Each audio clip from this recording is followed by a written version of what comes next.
What's shaking booktube? My name's Cam. Welcome back to another video. I have a bit of a treat for you today. Snap! Shh! Due to popular demand, it's another Wattpad video. Wattpad, more like, what the f*** pad? Am I right, kids? Fellow kids? Hi, my name's Cam, the guy that just told that joke. I promise I'll try better next time. Today I'm actually going to be reading to you. I'm going to tell you a story. It's not a story I wrote, but I am going to be reading a story to you. So, first of all, you're welcome. Second of all, get yourself a nice, cozy, mug of hot chocolate, kick your feet up, and get ready for the best dramatic reading you have ever experienced in your entire life, because today I am going to be reading you the worst story on Wattpad. It's not a story I'm claiming is the worst on Wattpad, it's a story literally called Worst Story on Wattpad. So I'm going to be reading it, providing some commentary, giving it a review, if you will. Being that the author has called it the worst story on Wattpad, I'm expecting it to be purposefully bad. And here's the thing, when people try to purposely make bad content, it doesn't always turn out that funny, so it could be bad, but not even in the way that the author intended. But I guess we'll find out. Here I am back on Wattpad. You might notice my beautiful Minions banner. My not in the least bit creepy DP, and holy shit, I've got 63 followers. I made one Wattpad video and I've already got 60 followers. That's crazy, man. You'll also see that I have one book in my reading list called Annie's Bobs, in parentheses, for my boy Triple C, because that's a fan fiction in which I exist, so it's pretty fucking cool, if I may say so, but that's a story for another video. Here we go. Worst story on Wattpad. I'm gonna try and read it as dramatically and as entertaining as I can. So it tells you the cast of the story as well, which is pretty cool. So we've got some Disney girl as uninteresting lead, 1D guy, probably the curly one as British, just British, and Jackie Chan as Zing, of course, because what would a Wattpad fanfiction be without Jackie Chan? Nobody could deny it. I, Summersbury Applewinter Newton Smith. Alright, first of all, that name, let's just keep going. I, Summersbury Applewinter Newton Smith, was the most average girl in my leafy suburb. I thought this to myself as I prepared for school, hastily throwing on some mismatched clothes and pulling my hair into an unflattering ponytail. Honey, called my mother from downstairs. Living in a 3-story mansion, it was a little hard to hear her. You're late for your first day at a brand new school in this brand new town we just moved to very recently. 2 paragraphs in and we've already nailed at least I'm counting at least 3 or 4 cliches so far. Here's an idea. Why don't you try and keep count of all the cliches as we read through this, and then at the end leave a comment with how many cliches you found, and we'll see if we can agree on a consensus. If you're extra dedicated, maybe you'll even list out all of the cliches that you noticed. I cursed my tardiness, catching sight of my reflection in the mirror. I saw my blonde waves glisten in the morning sunlight, and the blue orbs of my eyes sparkled like pools of moonlight. God, I am one ugly piece of work. I sighed melodramatically. No wonder I had no friends. Hashtag relatable. Am I right? I rushed downstairs and gave my middle-class parents their farewell hugs. Bye, Mum. Bye, Dad. Of course, the obligatory middle-class parents living in a 3-story mansion. Bye, began my mother, her eyes rolling back and forward as she tried to remember my name.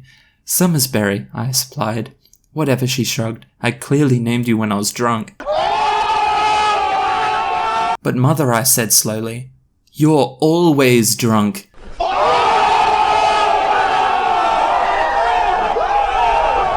That's right, bitch. Get wrecked. Goddamn. Summersbury don't play no shit. I need to just read the damn thing, otherwise we're never going to get through this. She just downed her 3rd daily shot of morning vodka and kicked me out of the door. When I arrived at school, I began to walk down the hallway, wondering why nothing exciting had happened yet. I looked around for my locker, and when I caught sight of a pretty girl talking to a muscular boy. The girl was blonde and she wore a cheerleader kit, so she was clearly the work of the devil. Hi there, she smiled, waving at me. My name's Courtney. You must be new. Would you like me to show you around? She offered kindly. I just hissed at her clear hatred towards me and the ulterior motives I just knew she was harboring, and ran away into my next class. "Gosh, I hope you find your way," she called as I left, her voice fragile with concern for my well-being, like the devious monster she was. Bursting into the classroom, I took a seat between a studious-looking Asian girl and a skinny boy. I could tell we were going to be great friends, as their dark clothing instantly told me that they were like me, outcasts. "Hello," said the female. "I am Xing Lu Li Wang Zhen Zhao. It is a pleasure to make your acquaintance," she bowed. I feel like I should point out before I go on that obviously seems like a harsh Asian stereotype, but the author has said that that's the point, to poke fun at the authors who, when they write about multicultural characters, they just shoehorn in some manifestation of a cultural stereotype. So that's the point. I nodded. "Yeah, thanks. Hey, that teacher's quite hot, isn't he?" I said, smirking at our geography teacher as he began drawing a volcano on the board attractively. How does one draw a volcano attractively? Hello, students. Today we will be learning about Pompeii. Xing shrugged. Mind you, isn't Xing in this instance meant to be played by Jackie Chan? Xing shrugged. "No girl has a chance with him, nor boy," she added, enigmatically, cracking open a fortune cooking and banging an ancient prophetic gong. "Hey," said the boy next to me suddenly. "What?" I don't even know what that fucking says. "Whoops, girl? ASL?" I looked to Xing for help. "Huh?" "Oh, that's too much," she explained, eating a spring roll. He only communicates in poorly written text talk. Before I could nod in understanding, the teacher turned on me. "You there!" he yelled. "Talking in class. Go sit at the back next to that hot, mysterious boy." I looked at said boy. Well, he was hot. I give him that. And very mysterious. I moved to sit next to him. "Hi," I said, instantly embarrassed, because I was an outcast, yet he seemed so desirable. "Hello," he said. "I'm British." Oh wait, I'll redo that. "Hello," he replied. "I'm British." I raised an eyebrow. "Interesting. I mean, you didn't specify which country in Britain you're even from, let alone what area. But you're British, and that will do." "Torrential downpour, scones, teapot, wanker, pavement," he said in reply. This boy was very mysterious, with his pale white skin, because God forbid I have a non-white romantic interest, and shrouded eyes. I instantly knew that he was the one for me. "So what are you up to tonight?" I asked, because I only came to school to pull guys, not to actually learn about stuff. He shrugged. "I'm meeting Courtney for a coffee." My eyes widened with rage. That tart. She was clearly out to get my man. "If she's told you that you're her first boyfriend, she's probably lying," I sulked. "Boyfriend? No, we're just friends, mate," he smiled. That was clearly a lie, I decided, before I noticed something. I didn't actually know this guy's name yet. "So hey, my name's Summersberry." "Cool," he said. "I'm British." I feel like at this point I just sound like I'm someone trying to do a Russell Brand accent, but you know what? For the sake of this ridiculous story, that works. I gave him a sideways glance. "I'm pretty sure we've already covered this." "No," the boy said. "My name is British. British Lechowski. I was born in Warsaw." I'm sticking with the accent. "That's a nice name," I said, by way of explaining that I had no idea what he was talking about. Clearly, like a large number of teenage protagonists in teen fiction, I am brick stupid. "I grew up in Poland," he said proudly. I have no idea what that means. "Poland," British said. "What's Poland?" He frowned. "It's a country," where he eventually realized that I neither knew nor cared what on earth he was going on about. He just gazed sullenly into the distance and whispered, "I am a vampire." Oh, I'm loving this so far. My God. Moving on. I believed him. Of course I believed him. There was no chance that this complete stranger, whom I have never previously laid eyes on before these past 2 minutes, could be lying to me. I trusted him with all my soul. There was no one I felt I could trust more, which to be honest says a lot more about me than it does about him. I love the, meta little stabs at these cliches as they're written. "Wait," I shouted to him as he began to leave. "I don't mind that you're a Polish vampire," I declared. "Polish?" he frowned. "Yeah," I said. "You're Polish, aren't you?" "No, he's my brother." And with that he turned on his heel and dashed into the distance to drain the blood of a virgin or something. To be honest, I didn't really care. He was hot. After that I began my journey home, because apparently my school only has one lesson, the one with the hot boy. I had invited home Xing and Tumas, as they were now my closest companions. My front door was flung open by my brother Susan. "Hey," he cheered, sticking his lipstick back into his purse. "I'm a homosexual." Sing bowed. "Thank you for welcoming me to your humble abode."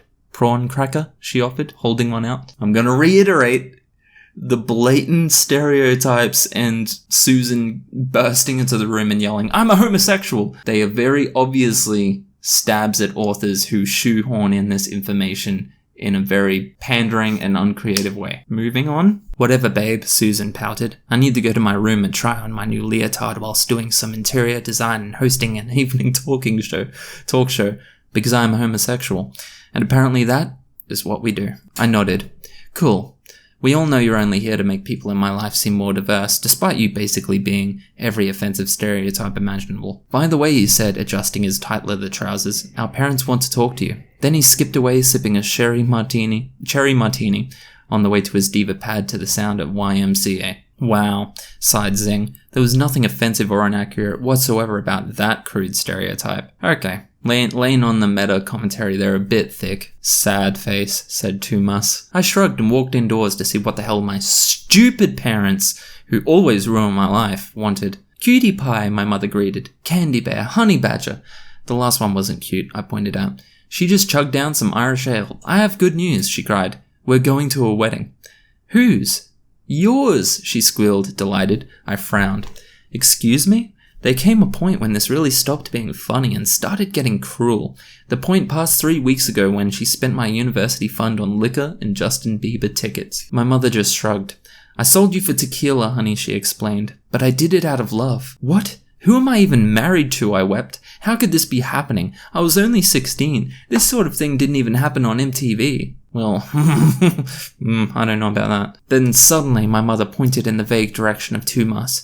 "Him." My eyes widened in shock.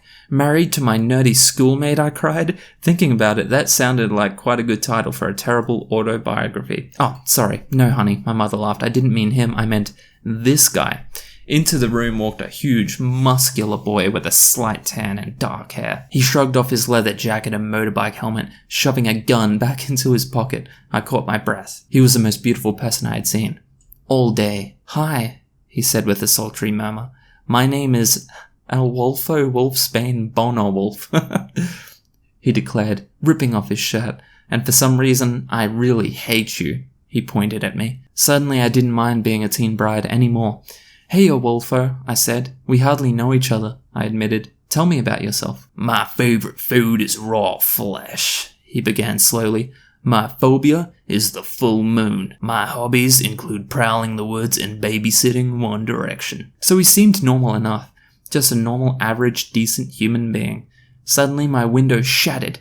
When through it jumped British. I had no idea why he was breaking and entering, but Alwolfo was shirtless, so I was a little distracted. "Vampire!" my new husband snarled.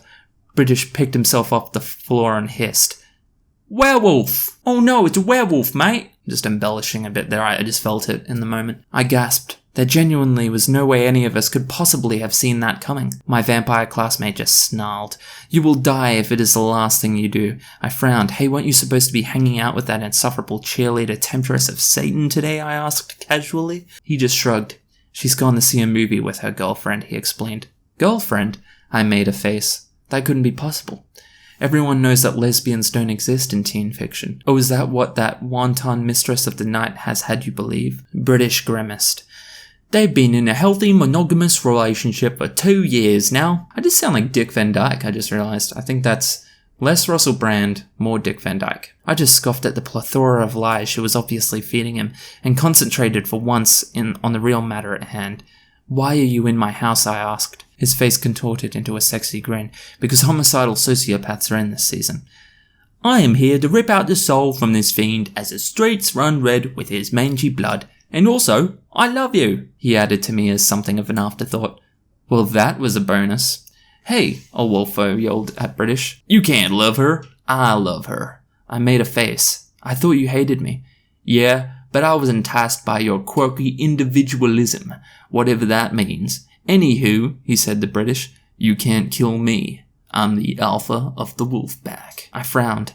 What the hell does that even mean? He just glared at me. No one's gonna bother to explain this, seriously. You will never find out. For all you know, it's a cosmopolitan Greek salad. But as my cosmopolitan Greek salad of a husband and his mysterious enemy prepared to fight, I wondered if this is how it would end. A battle of the obligatory white guy and the big bad boy wolf. Well, I think we might wrap it up there, guys. Save the last page, the finale, for another video.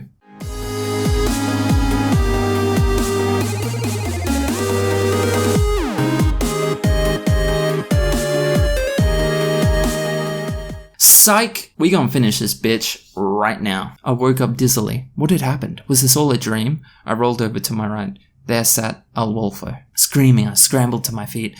What are you doing in my house? I cried. Actually, this is my house, he explained calmly. I drugged you up with chloroform and drove you here in a body bag stuffed in the boot of my car. Wait, I frowned. Isn't that, like, illegal or something? Before I could even consider pressing charges, I caught sight of his house, and by house, what I meant was his 100-acre mansion in Florida, packed with maids and butlers and Bill Gates. There were 27 Starbucks shops on the ground floor alone. I instantly felt better, relaxing immediately. He was clearly too rich for me to care about the non-consensual abduction that had just happened. Leading me to his room, he said, "You are my maid now." "If you're so rich, couldn't you have just paid for a maid?" I asked. He shrugged. "Oh yeah, I miss my abusive and neglecting family," I wailed, thrusting my hands into my pockets and pouting. "I'm lonely." "Well," Wolfo said, "I'm going to invite some friends over tonight to sadistically gloat about my hideous crime of illegally drugging and abducting a minor against her consent." "So, like a party?" I asked, instantly perking up. "I guess. Wear something nice." Suddenly I remembered that I was wearing the most disgusting slapdash outfit I owned, and felt deeply ashamed. "I only have these clothes." "It's cool," he said, throwing open a wardrobe. "Borrow one of these." In the wardrobe sat row upon row of beautiful, if rather expensive-looking party dresses. I frowned. "Wolfo, why do you have a whole wardrobe dedicated to women's clothing?" I asked. He shrugged. "A guy's gotta have a hobby." After a brief, awkward silence, Wolfo let me decide on a dress while the party guests began to arrive at the front door. I took a long time deciding which dress suited my sensitive, introverted character. The wardrobe mainly consisted of stead, floor-length numbers with high conservative necklines. Of course I shunned them all for a tiny black leather dress that was just an inch away from being a swimsuit. Wandering down the stairs, I looked around anxiously. The house was packed with guests, all completely drunk despite the fact that the party had only begun 5 seconds ago. Despite this being a legitimate kidnap, most of my guests were my 16-year-old schoolmates. They were all drinking beer, except for Zing, who was drinking soy sauce, straight from the bottle. She was whooping loudly like an inebriated teenage party animal, while screaming ancient Chinese proverbs. "Hey Zing," I said, "are you okay?" A whitewashed tiger soon shows stripes again as the sun sets to the west on a lily pad, she yelled. The whole room cheered drunkenly. I wandered into the kitchen when unexpectedly a hand reached out to me and made an attempt to go where no hand should go. Suddenly Wolfo burst in, threw the owner of said hand to the ground. I gasped, looking up at him, as if he were a god, or a Starbucks coffee, for to me, they were one and the same. "You saved me from that disgusting pervert. We are now in love," I breathed adoringly, before something clicked. "Wait, hang on, you were at the front door. How the hell did you know this was happening, let alone sprint over here so quickly?" He just gave a shrug. "Oh, that's just Lester the Molester. I was kind of expecting it." I frowned. If his name's Lester the Molester, why the hell would you invite him to your party? "I don't know, he's like the obligatory perv in every teen fiction novel. Although Herbert the pervert from downtown seems to be edging in on his business proceedings," he admitted. Herbert gave me a lecherous grin from the other side of the room. I shuddered. "Okay, Wolfo, now we've established our love. I'll just let you do your thing," I said, and he left the room. I don't know how audiobook narrators do this. I'm getting a really sore throat. After 5 minutes, my pathological clinginess kicked in and I went to find him again. "Wolfo," I called happily. "Where are you?" And then I saw him, making out with Courtney. "What the hell, you dirty wanton mistress of the shadows," I screamed at her, bursting into tears. "That's my boyfriend / kidnapper. I added as an afterthought. Dirty wanton mistress of the shadows is now my new favourite insult, just for the record. Wolfo pouted. "Summersbury, my love," he whimpered. "She forced herself onto me. Who even knows what she would have done if you hadn't arrived? With a disgusted grunt, Courtney shoved him off her, giving him a revolted glare. What the hell, man? You told me you were a cancer patient, and that making out with me was your dying wish. Obviously, I was going to believe my creepy supernatural child abductor, rather than my classmate, because palpably my classmate was, as Olwolfo had claimed, a sex offender. You tampon! I screamed at her, because clearly my boyfriend's infidelity was all her fault. Olwolfo, I will never trust you again. And with that I ran from the house in beautiful soul-touching tears, right into my geography teacher, and One Direction. Oh, I thought the last page was the last one, but this is the last one. This is it. The not-so-epic finale. We're in the endgame now. My geography teacher declared, Summersbury, I am in love with you. I need a different voice for the teacher. Summersbury, I'm in love with you.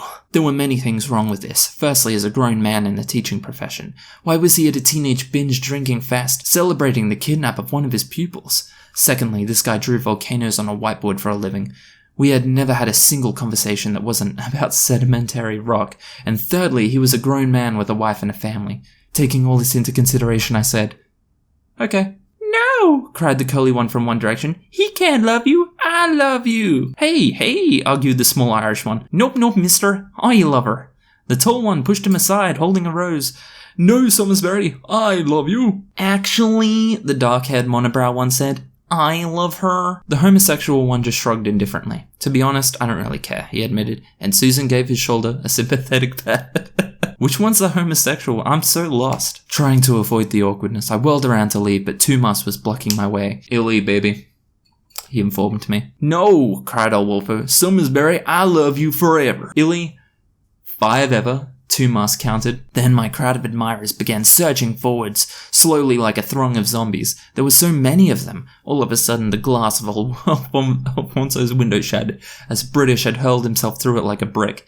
I was beginning to think it was the only way he knew how to actually enter a building. That's actually pretty funny. Like, obviously this is a parody, but the fact that this guy enters the room every single time by smashing through the window is pretty funny. Especially considering, isn't this happening outside? So he was inside and he just...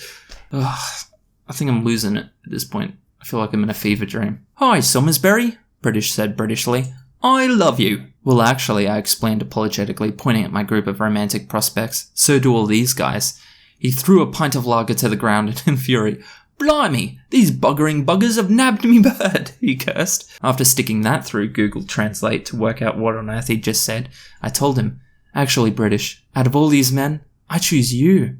British frowned. What? He seemed genuinely confused. All of these men are wealthy, good-looking, and at the peak of their careers. I, however, am a homicidal supernatural monster stuck in high school. Are you sure you're making an informed decision here? My eyes instantly welled with tears. But British, I'm pregnant. And you're the father. A wave of silence fell over the party guests like a blanket over a rich man's car in snowy weather. What? British said slowly. Summersbury, we've literally only spoken twice. 3 times if you count now, and at no point did we... You know, he gestured downwards. Are you sure you're not just fat? No, I confessed, but can you just accept that we're dating now? He shrugged.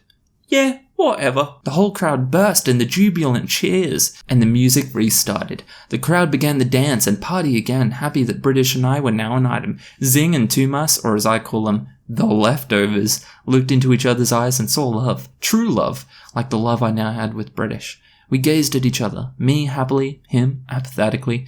I could see that this would indeed be a beautiful and everlasting relationship. The end. Wait! The whole crowd gasped and turned simultaneously to face the doorway. There stood Courtney. Behind her, 5 officers were waiting. You, I screamed, pointing a trembling finger at her. You're just out to steal my man, aren't you? What is this, like the 3rd time now? She rolled her eyes. For God's sake, how many times do I need to tell you I'm not into guys? What kind of a person is ready to believe in werewolves, but doesn't believe in lesbians? Me, I said, and pretty much almost every teen lit author out there. Why are you even here? Courtney dug her hand into her pocket and pulled out a badge.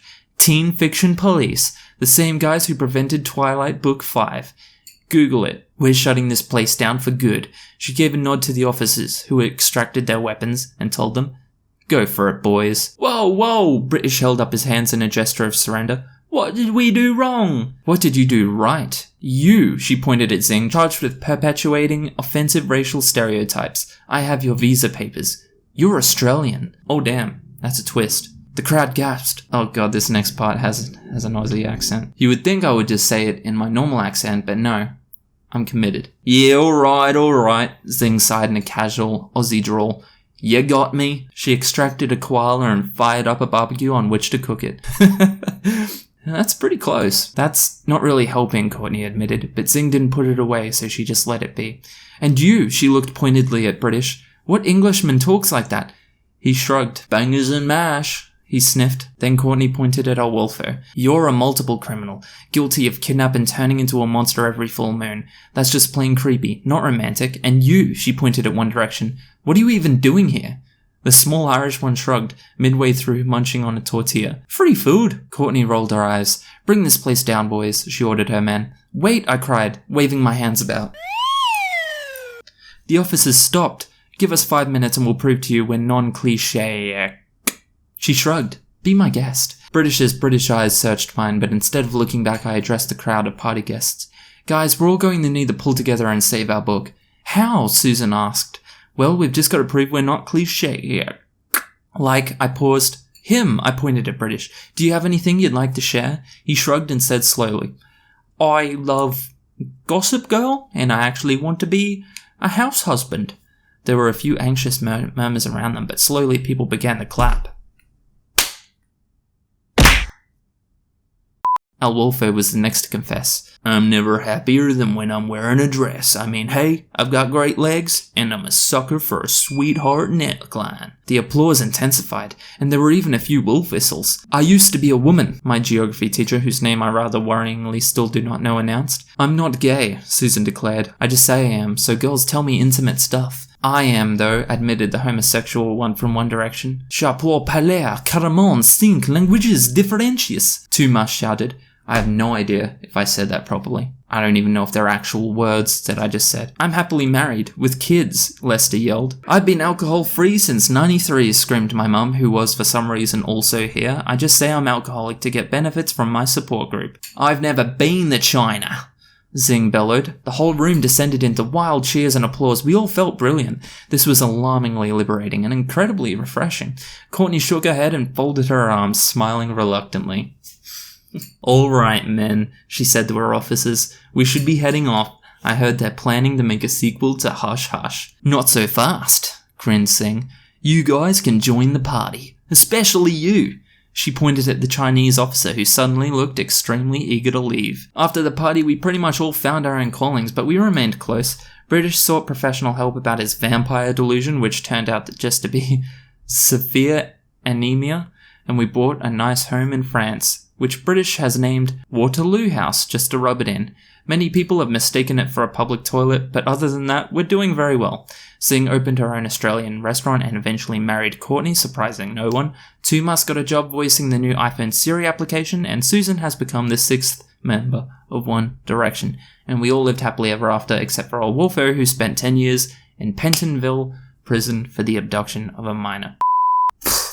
Jesus fucking hell, what a ride. That was amazing. All jokes aside, that was pretty funny. I actually enjoyed that. This has been an Audible production. I hope you liked my dramatic reading of the worst story on Wattpad. Let me know what you thought in the comments below. Extra props to anyone willing to keep count of all of the cliches through that, because holy shit, that was quite a ride. I'm going to be thinking about that story for quite a while. It's pretty sad that that story was actually more enjoyable than some of the books I've read recently, but it is what it is. I'm pretty sure there's a sequel to this as well, so if you guys would like me to do a second part to this video, let me know. As always, thanks for watching, and I'll see you in the next video.